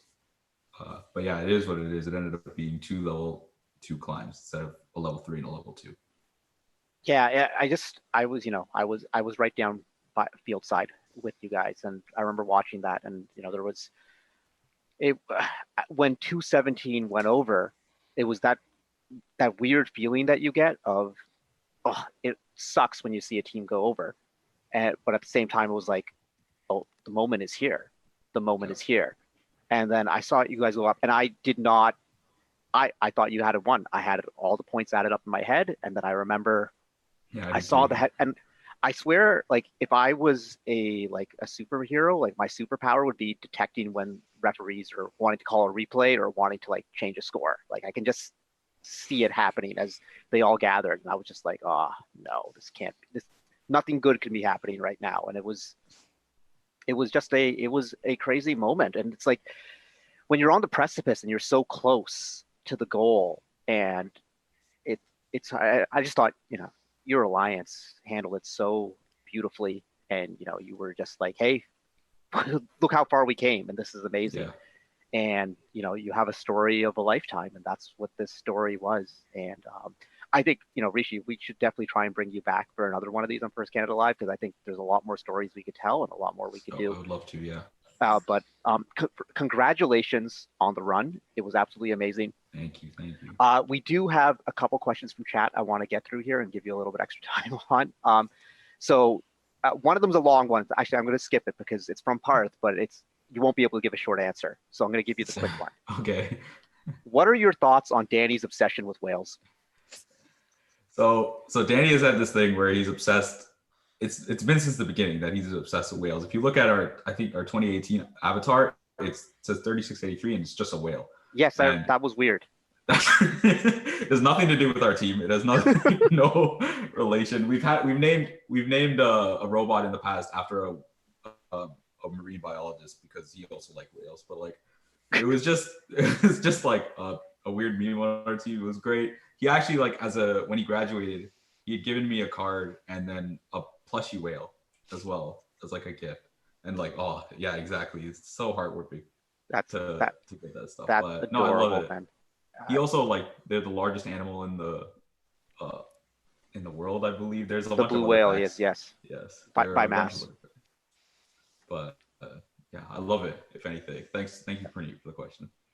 All right, man. So thank you, Rishi, for being on. Emily, any final words for Rishi? I just want to say that I think your team did amazing, because I know my team at Worlds last year didn't do our best. I know, and we're very heartbroken, but we still kept going, and we were all upset when you guys didn't win, and we were all just like, 1 point, 1 point. Just, yeah, but thank you so much. I know your story was very, yeah. Oh, thank you for having me, and yeah, for everyone else, exactly what you said. Like, keep going. This stuff happens, and especially with this season, I kind of want to say, like, keep yourself balanced, keep yourself going. This stuff never ends, to be honest, and it'll always come again. Absolutely, Rishi. So thank you for being on. Good luck with everything. Good luck with any proposals you might be making, you know, all that sort of stuff.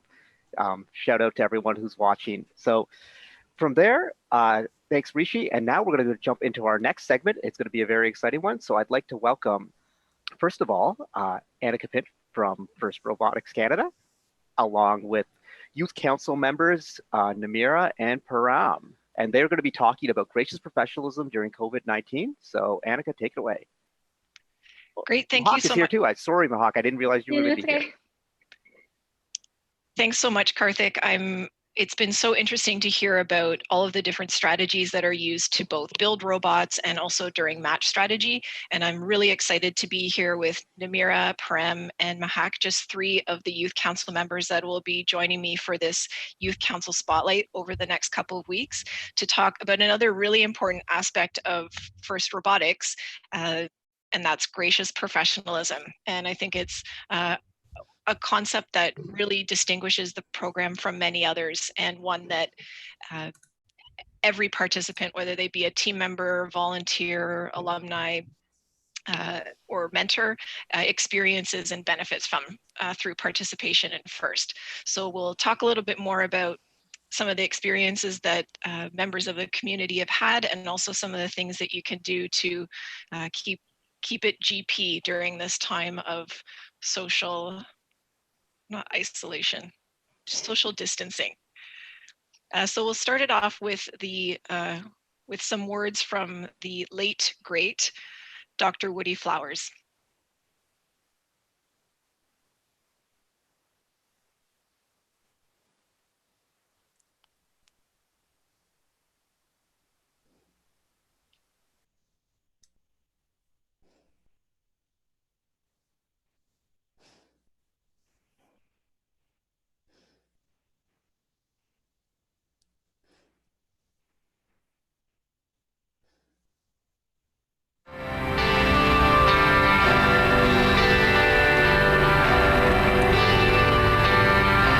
Hi, I'm Woody Flowers, and I've been part of FIRST for a long time.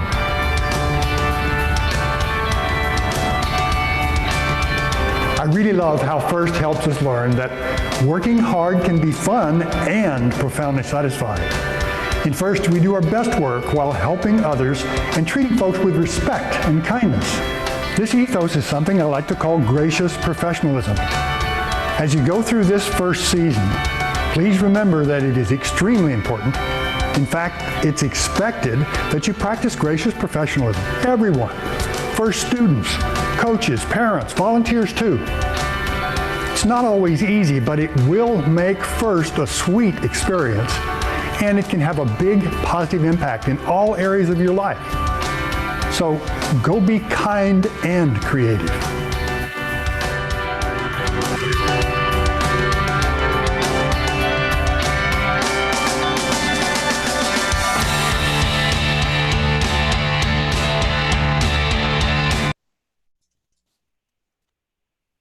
You you can tell that video is a little bit old with some of our old branding and website there, but just to summarize a couple of different definitions that have been used for gracious professionalism or gracious professionals.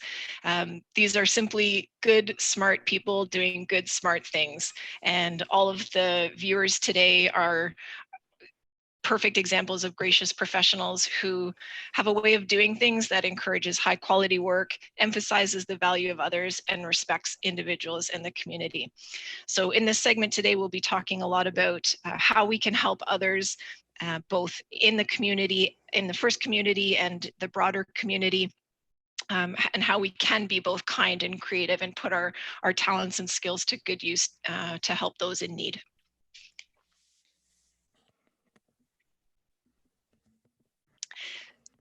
I'd love to chat with some of our youth council members about some of the examples of gracious professionalism that they've experienced in their time on an FRC team, but I'd love to give them the opportunity to introduce themselves and then to share with us some of those great examples that they've experienced. So why don't we start with Namira? Sure. Hi, everyone. My name is Namira Kadir, and I am a member of Team 7480, the Machine Mavericks, also from Kingston. I see that the Waffles are here today, which is really exciting. And on my team, I do a lot with strategy and machining as well. Mahak, you want to go next? Yeah, go for it. Yes, for sure. Hi, everyone. My name is Mahak Dhaliwal. I'm on Team 4939 All Spark 9 from Brampton. On my team, I'm a part of strategy, mechanical, and outreach. And hey there, everyone. I'm Prem Upadhyay. I'm on Team 4946, the Alpha Dogs from Bolton, Ontario, and I primarily do design and awards. Thank you so much, and thanks for being with us. Just before we hear from each of you, I'd also love to invite any of the viewers today to include examples of gracious professionalism that they've experienced in their time on a FIRST team as well. And maybe Karthik and Emily, if you'd like to think of some examples yourselves and maybe share some of those examples from the chat once we've had a chance to hear from Namira, Prem, and Mahak. All right, so Namira, why don't you share with us one of the examples you've got? Sure. So something that actually occurred this past season with us is that there's another team in Kingston called W.A.F.F.L.E.S, and they are a school-based team. And something that my team's really fortunate to have is that we had this huge space where we could build a whole practice field. And we also have an in-house machine shop. So we machine all of our parts for a robot. And then what we realized this season is that W.A.F.F.L.E.S, because they are a school-based team, they wouldn't really have as much time as they would normally have in a season to actually come in and work together because of, say, snow days or things that were happening, other events that were occurring in Ontario. So then we asked them if they would like to actually join our warehouse and collaborate with us with building a full-size practice field. And at first I was thinking, well, that's going to be kind of crazy. How are you going to have so many people in one space at once? But that actually turned out to be a really, really cool event for all of us to collaborate on building the entire practice field.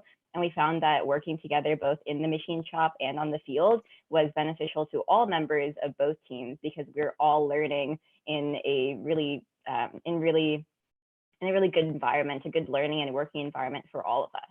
So that would be, I guess, an example of gracious professionalism that's taught me a lot from this season, but I think will continue to be in all of our minds and hearts for a really long time.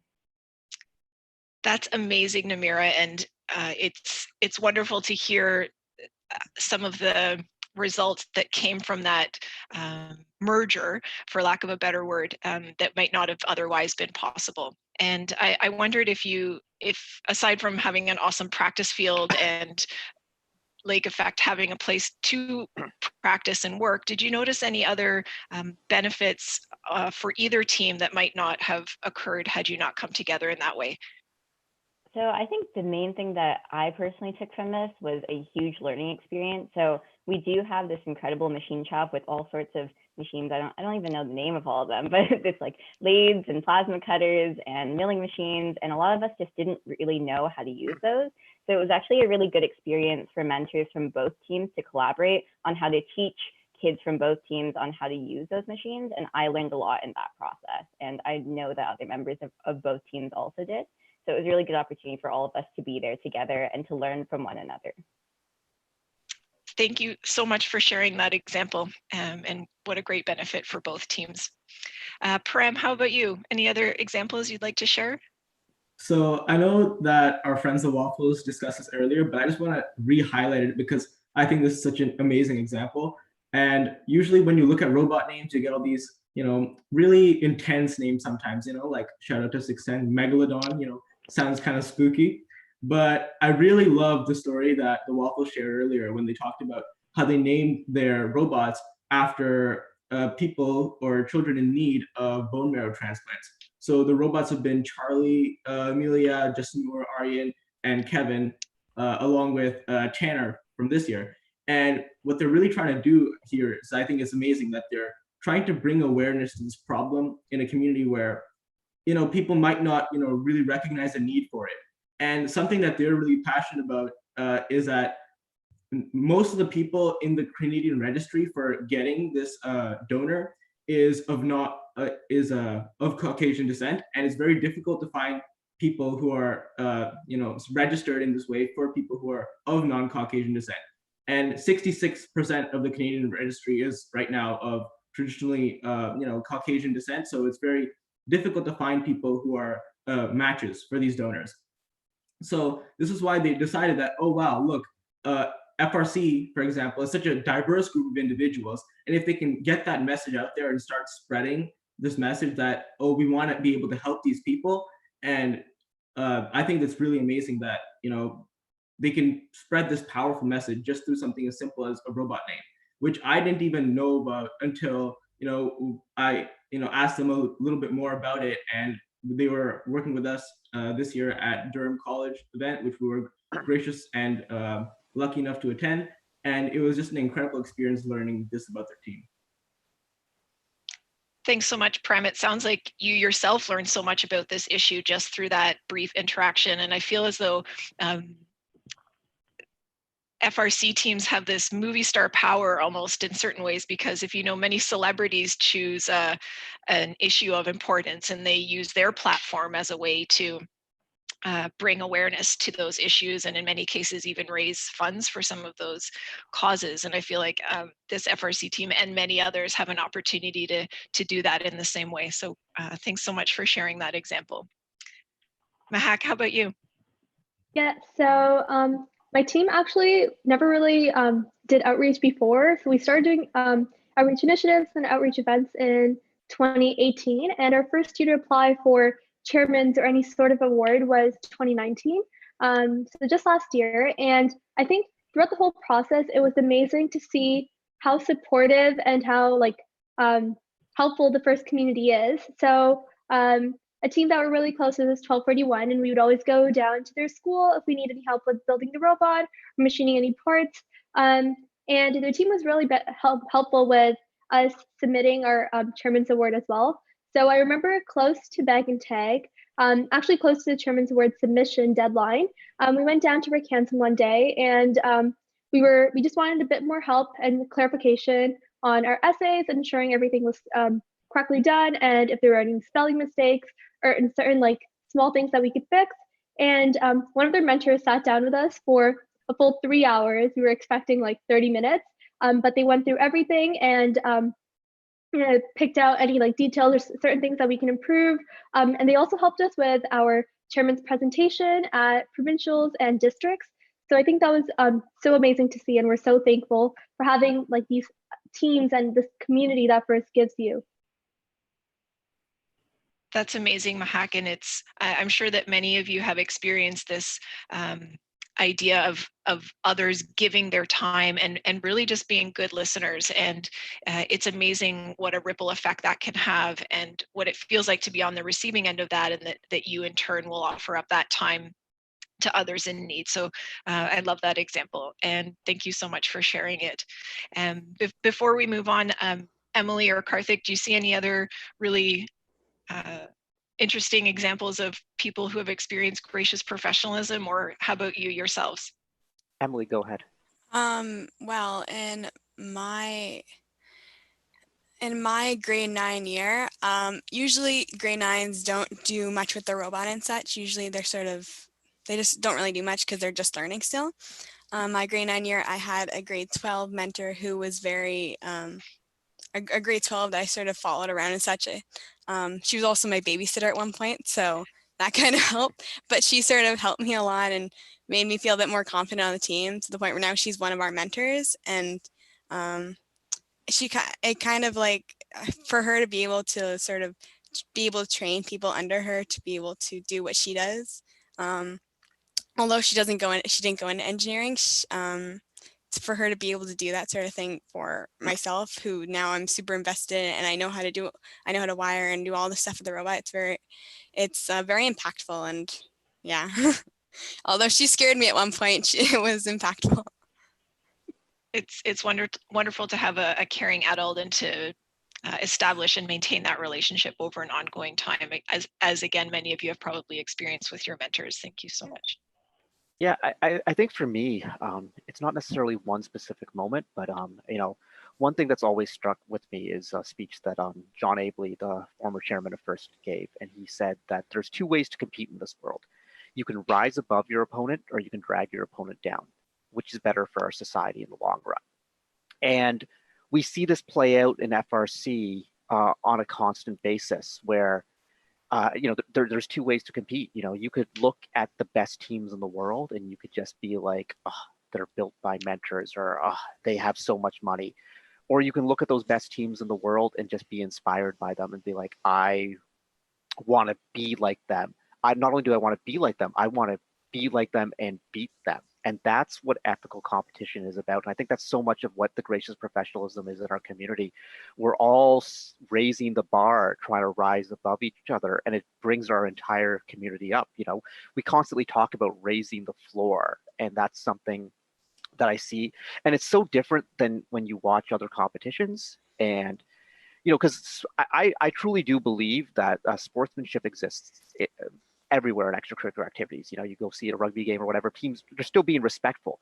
But the unique thing that we see in FRC is this, where you're actively helping your opponents and you're actively trying to make your opponents better, even though knowing that it may be harder for you to win in the future, but that's okay.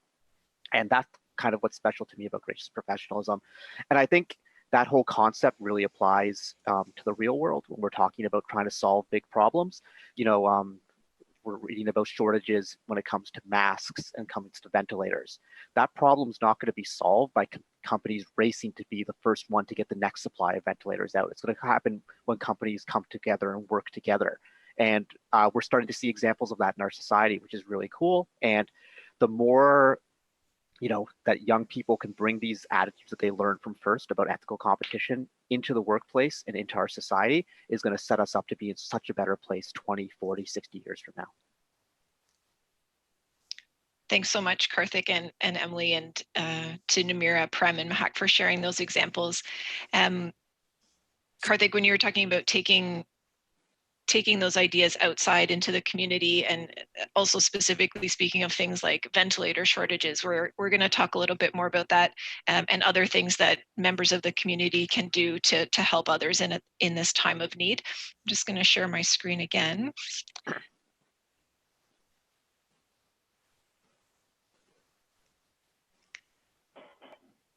And Namira, wondering if you'd like to talk about some of the things that are going on out in the community and some of those that are in extra need at this time. Sure. So right now with the whole COVID-19 coronavirus situation, it's a really difficult time for all FIRST participants, whether you're a student, you're a mentor, or even an alum. And I think that we're seeing this in a lot of ways. We're seeing the posts online and the group chats and the memes. We've seen a lot of memes as well. And I think it's important to recognize that outside of the FIRST community, we can see that various groups of people are also struggling. And so here you can see a number of pieces that you might see in the news, where we see shelters and food banks and shortages in supermarkets and a lot that's going on. And so I think what's really important to highlight here is what FIRST students can do. I've heard, I've only been in FIRST for about a year and a half, but I keep hearing the term or the phrase, we're the leaders of the future, right? Which is so, so true. But I think what's also really important to realize is that we can be the leaders of now, and we are the leaders of now. We're a really strong-knit community. In fact, I would say that we're a family, and it's really important to offer support to other members of the community, as in our local community, whether that's our neighbors or other people in our cities, whether that would be buying groceries for people or sending kind letters to senior homes or giving a shout out to medical professionals who are also working really hard. And so something that I guess Karthik actually brought up the other day in one of our calls is that let's not talk too much about the spread of a virus or spreading viruses and coronavirus. Let's talk about spreading gracious professionalism and what we can really do in terms of that. So I think we have a few ideas that we'd like to share today in terms of what members of the FIRST community can do to increase gracious professionalism and really spread kindness throughout the community. Thanks so much, Namira. Really, really eloquently said. And one of the things that both Mr. Breadner and Karthik, you mentioned about people using their expertise to try and solve this shortage of ventilators. There's actually an opportunity for team members to do this. And so Prem, I wondered if you wanted to share a bit more about this opportunity. Definitely. So in this time where, maybe we might not be able to get into our schools or our build spaces due to the spread of COVID right now, this is something that we can, divert our efforts towards and, actually make a difference and save some lives. So as we know, all around the world, there's shortages of ventilators, which are definitely life-saving medical devices that need to be there. And well, this is an opportunity that we all have to come together, focus our efforts onto this cause and try to create a new design that they're, searching for right now. So the Code Life Ventilator Design Challenges is all about designing a simple, easy to use, easy to build, low cost ventilator that can be used in a pinch. It's for an emergency time frame. And they have a whole bunch of specified design requirements that you can, look at and make sure that your design fits the bill. And they also have a huge cash prize of $200,000 being offered for the best design. So in this time, let's, instead of just staying home all the time or maybe doing nothing, maybe sleeping in maybe a little bit, we can try to, take our efforts someplace else, use our CAD expertise, use our safety skills, all you safety captains out there, and, focus on this great cause because the 3 finalists will have their designs immediately available, download for free and everywhere. So for example, if you end up being one of the finalists, your design could be used in a hospital somewhere, saving someone's life. So I think this is something that teams should definitely get on board with if they have the time and the resources to. And now that we're all home anyways, practicing our social distancing, this is something we should definitely focus on. Thanks so much, Prem. And we'll share the link to this challenge on the website following today's broadcast. And we'd also love to take this opportunity to connect with the viewers that are still on the call. We've got just under 10 minutes left on today's broadcast. But before you go, please take a moment to visit this website, www.menti.com. And there's a code there, 60161. Maybe we'll be up to that team number in a few years for FRC teams. And we invite you to include your ideas on how we can show gracious professionalism and help those in need during a time of social distancing. So if, designing ventilators isn't your thing, maybe there are some other things you can do while staying safe and still help those in need. So I'm just going to switch to a different view here that will hopefully allow us to see some feedback as people enter that in.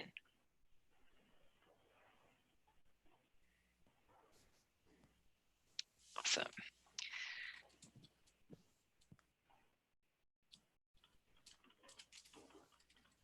Love these ideas to buy groceries for neighbors in need. Yeah, just phone someone, send them a text.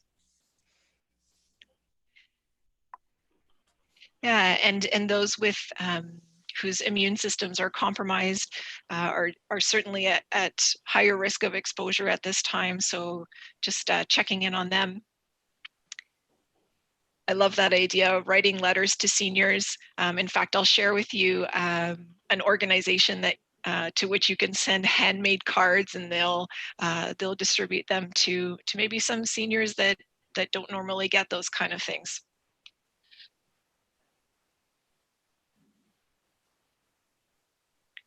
great idea to buy some gift cards, especially because local businesses are not earning as much as they would normally, but this can help keep them afloat.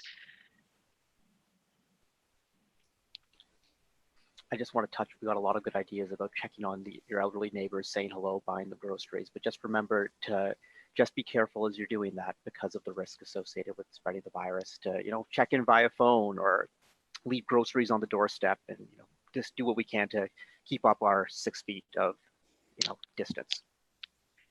Thanks for that great reminder, Karthik. And we will share all of these suggestions as well, both following today's podcast, but also over the course of the next couple of weeks as the ideas continue to come in. So thank you so much to everybody for your participation in that. Really great poll. ideas here. Yeah. Any others that you'd like to that resonate with you, either Namira, Param, or Mahak? I just saw one about buying gift cards for local businesses, and I think that's really, really cool and a great way to help out those who are in need, and especially like eating local as well. Mm-hmm.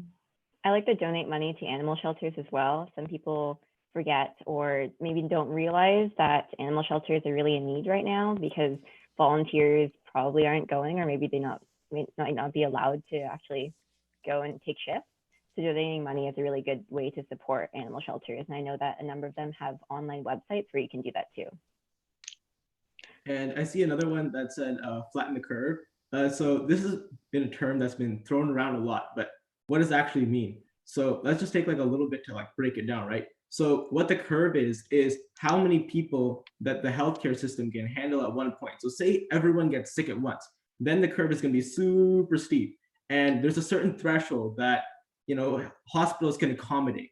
But if we all practice social distancing, and then the rate of people getting infected becomes lower and lower, and we have more infections, say we have the same amount of infections, but it's spread over a longer time period, then we can stay within that threshold that the healthcare system can manage. So this is super duper important, and it will help the community as a whole, and especially those people who are immunocompromised, or they can't be they don't have the strongest immune systems. Then this one thing, just keeping your 6 feet distance from everyone else, is going to make the world of a difference. So definitely flatten the curve. Well said. Thank you so much. We've just got a couple minutes left, and so wanted to, we won't unfortunately have time for our fun game, but tune into tomorrow's segment, Youth Council Spotlight segment, for another opportunity to play along. I know you had been practicing your doodling or drawing skills in preparation for today's competition, but instead I'd just like to share this link to the Random Acts of Kindness 2020 Kindness Calendar. We'll also share this link after the broadcast, but if the suggestions that were given by the viewers were not enough, we've got 365 days to choose from. And I know, Namira, you've already started on your March acts, so way to set a good example for the community. A really easy way to make a small impact on someone else's life. Awesome. And if not today, then why not start tomorrow on March 20th, the International Day of Happiness. And I think we'll close off with just one more short video reminding us about the importance of kindness and creativity and respect for others as we sign off on our inaugural first live broadcast.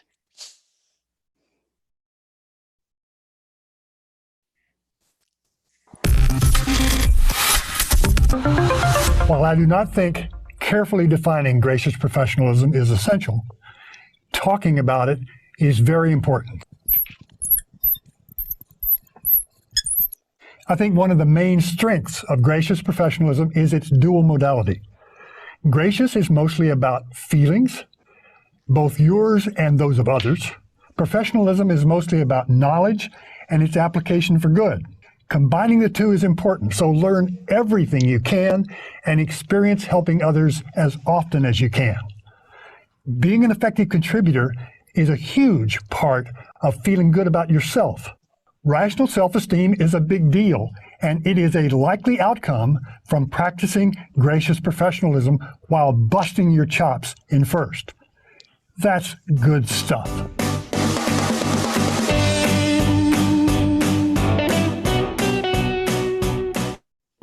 All right, thank you very much to Annika and the Youth Council, and also just thank you to all the guests we've had today, from Mr. Breadner.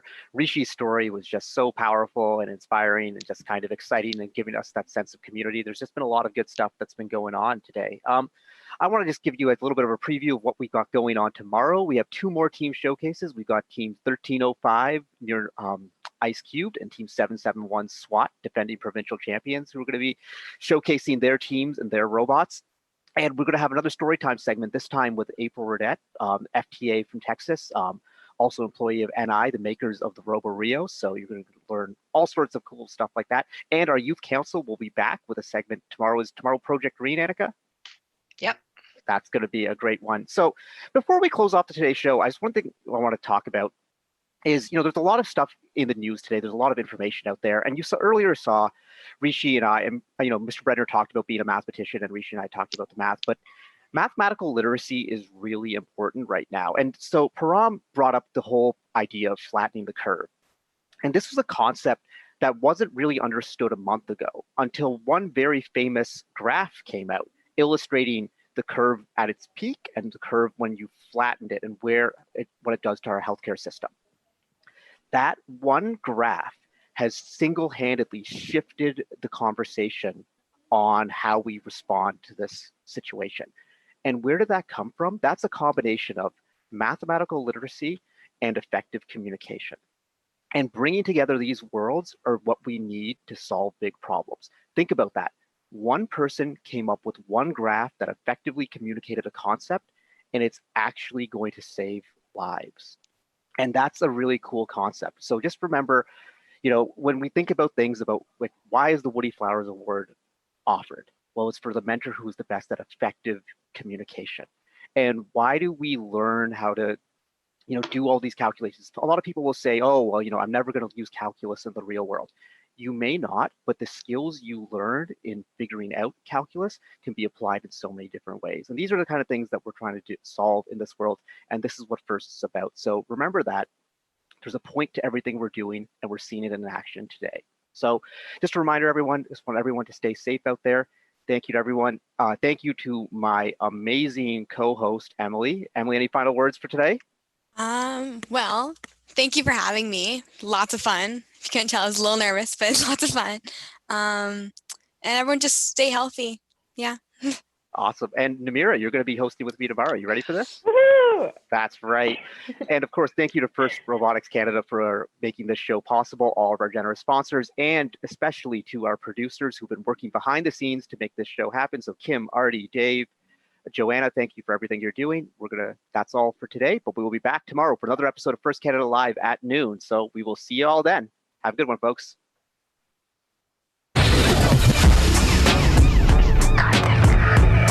Karthik.